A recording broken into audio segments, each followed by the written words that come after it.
guys? Welcome to the channel. Let's just jump right in. The title says it all, but I will tell you how I got to this point. I was actually having a discussion with someone, and somehow or another we got on the subject of monogamy. Don't ask how, I just wind up on random subjects. But yeah, we did, and I was just thinking, I was like, based on what I've observed, just like my life, other people's lives, like celebrities' lives, whatever, just in general. And I was just thinking about monogamy doesn't seem to come natural to a lot of people. And that's including me. Not saying that, I've been unfaithful in relationships or anything, but it just doesn't seem realistic for me wise. And then I noticed the same thing for several other people that have a heart problem with monogamy. And not saying that you're a bad person to go either way, but this is just going to be my opinion on the subject.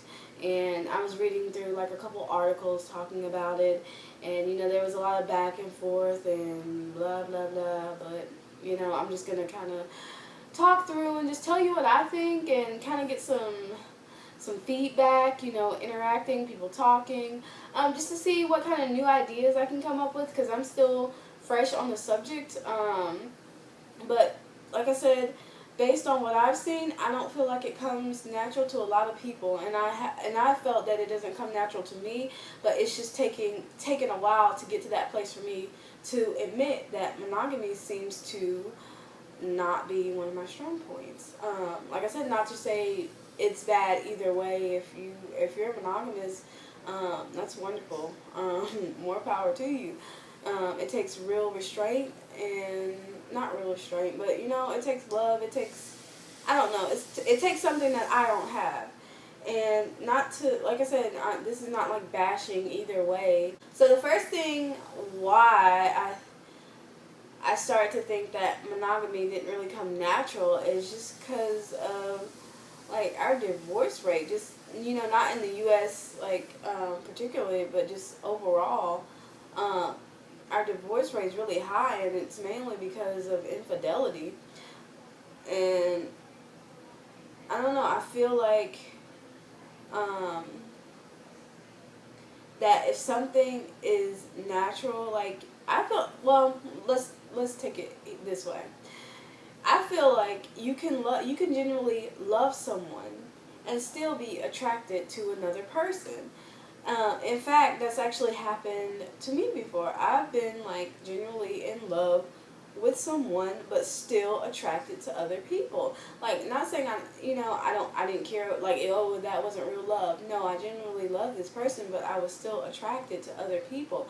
I feel like that's a natural thing when it comes to humans, and I don't know. This is really hard for me to get my point across, because I'm kind of jumping around and I'm trying to stay on a specific topic. But yeah, I feel like that if it's natural, you don't have to try. Like, I didn't feel bad that I was still attracted to other people. I didn't feel like I was doing anything wrong, because I really did love this person, and I cared for them a lot, and I cared about their well-being, their welfare, whatever, but I was still attracted to another person. I don't know, I feel like me also being a woman and saying this, it kind of looks bad. I guess society looks down on it, but at the same time, men do it, and I don't think they're looked at as harshly. They're looked at as, if a man cheats, yeah, he's a dog, whatever, he's scowled, sent to his corner for about 5 minutes, but then everybody just kind of forgets about it. That's kind of how that goes. But on the other hand, when a woman does it, I'm not even going to say the names that they get labeled as. We all know, we're all adults, we know what they get labeled as. I don't have to say the word.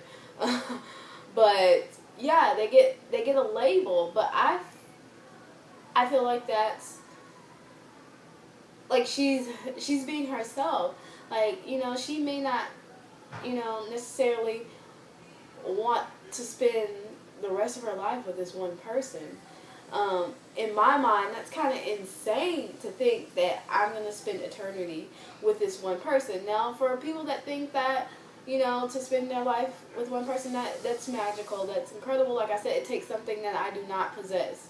You know, it's possible, maybe at some point I will possess that trait, but as of right now, I don't feel like that's something that's realistic for me. Going back to how the conversation all started, the person I was talking to about this, they made a good point when it came to the male and female ratio. Like, it's off. There's more women than there are men. So based on, you know, that ratio, if everybody were to have a mate, we have some women left over with no mates. And that kind of supports the male aspect of us not being, like, monogamy not being natural for humans, for people. Because like I said, if everybody was matched up 1-to-1, we'd still have women left over because we have a higher ratio of women than we do men. I just think that in our society that is frowned upon, to have multiple partners, or people that don't practice monogamy, not necessarily polygamy or whatever. But yeah, I want to hear you guys' thoughts, you guys' feelings, comments, concerns. What do you think? Is monogamy natural? Is it unnatural? Like, do you practice it? What do you guys feel? Just let me know in the comments below. This is really what this video is for, is to kind of open up dialogue, just to see where everybody's head is at. And am I the only one? And I know a lot of guys feel this way, but I don't meet too many women that feel this way, that feel like they have the ability to love more than one person at one time, and just to think that they're going to be with one person for the rest of their life.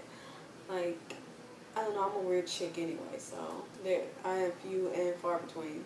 There are not too many people that that think like me. Sometimes I think like a guy more than I do a girl, so who knows? Maybe I'm a little bit kooky. I don't know. I don't really care, but yeah, so now I'm starting to ramble, so we're going to get on. Make sure to rate, comment, subscribe, guys, for more videos. I hope you guys enjoyed this video. I hope this opened up a lot of dialogue, and I will check you guys in the next video. Deuces.